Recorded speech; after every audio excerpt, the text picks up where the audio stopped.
Monsieur à l'envers était un drôle de petit bonhomme.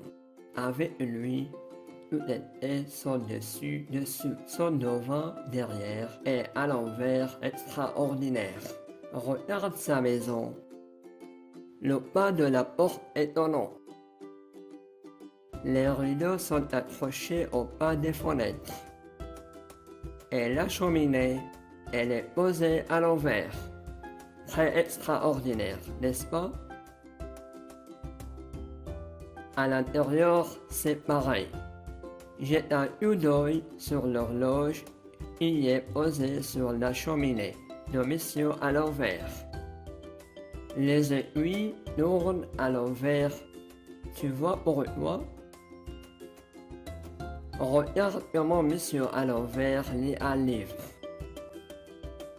Non seulement il le tient à l'envers, mais encore il a commencé par la dernière page.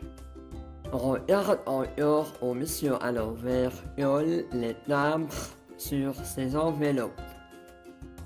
Tu as déjà vu cela?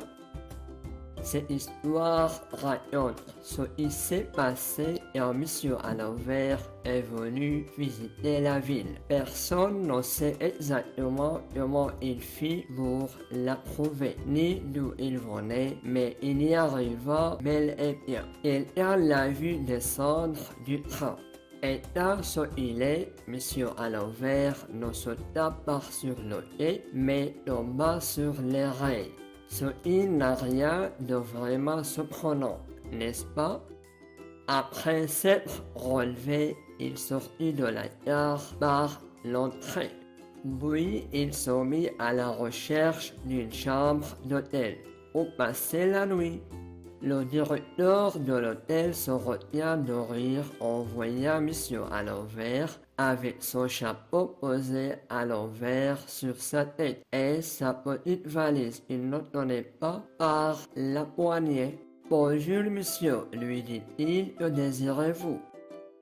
Il y a une chose que tu ignores encore à propos de monsieur à l'envers, c'est sa façon de parler. Tu vas voir. Jour bon, dit monsieur à l'envers au directeur de l'hôtel. Je prévois une pré-chambre. Le directeur se gratta la tête. Vous voudriez une chambre, demanda-t-il. Oui, sûrement.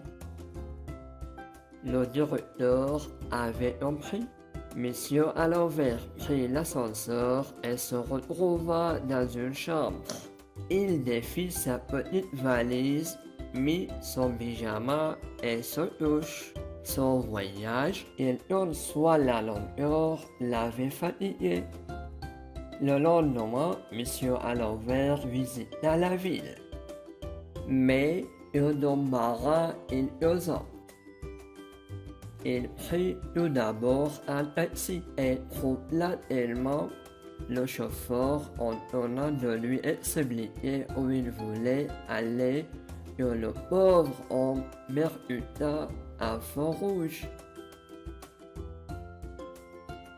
Mon repos sûrement, dit monsieur à l'envers. Je suis désolé. Puis il rentra dans un grand magasin du centre-ville. Il monta à l'étage et s'arrêta devant un rayon. Je prévois un repas de 7 chaux, dit-il à la vendeuse. Vous voulez une paire de chaussettes, dit-elle avec un sourire. Elle lui en montra une paire de rouges et monsieur à l'envers les mit à ses mains. Pour sortir du magasin, monsieur à l'envers descendit l'escalier mécanique de montée et tous les clients tombèrent à la renverse. Quelle chute! Jambes par-dessus tête. Ce jour-là, monsieur à l'envers fit toutes sortes de choses à l'envers. Il traversa à reculons un passage pour piétons et fuyeuses d'un embouteillage incroyable. Il alla chez un libraire et mit tous les livres à l'envers sur les étagères sur Eugéna voulut les lire. Puis il se rendit dans un musée et exige qu'on suspende tous les tableaux à l'envers pour qu'il puisse les voir correctement. Au bout d'une journée, Monsieur à l'envers disparut de la ville. Personne ne sait exactement comment il s'en est allé, ni où il est allé, mais il est bel et bien parti, puisqu'on ne l'a plus revu. Toute la vie a soupiré de soulagement. Mais plus rien n'était comme avant.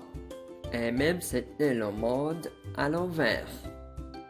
Levez-nous du jour, cria le vendeur de journaux, au lieu de crier les nouvelles du jour. Soir bon, cher Tortasbe, l'était dit le présentateur de la télévision, au lieu de dire bonsoir, chers téléspectateurs. Tout le monde parlait à l'envers comme Monsieur à l'envers et comme toi, si tu veux bien essayer.